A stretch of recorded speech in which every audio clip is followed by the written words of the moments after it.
So sharing in Google Forms is a little bit different. If I go to the send, you can see this is how I can send out the survey, questionnaire, test, however you're using the form to your students or parents or staff members.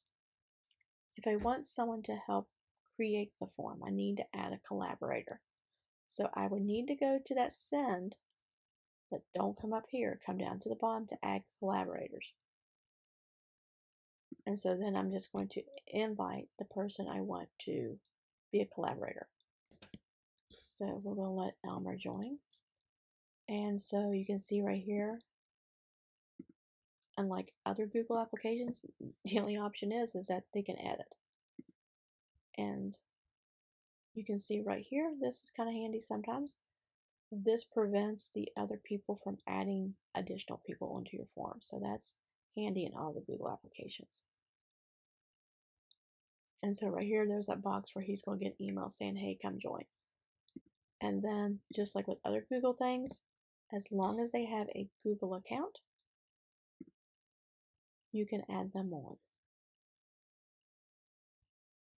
So even though this is a KCS account, this is my personal Gmail account. So again, it's going to remind me that I didn't do the invite, am I sure?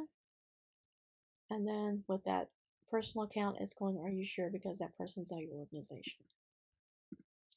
So then, if for some reason I need to take off those people, it's just like with other applications with Google, and delete people.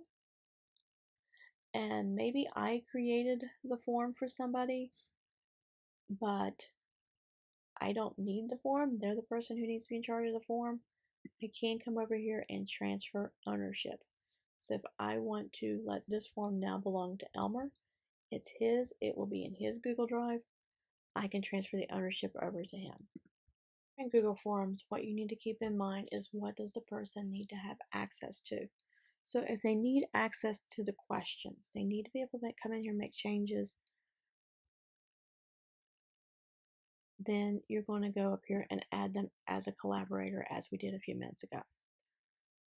But if they don't need to have access to the questions, all they need to see is the data that is collected from the form, then this is not where you want to add them, because if they go to responses and they come here to this green square, it's going to come up and tell them they don't have access to it and they need to request permission.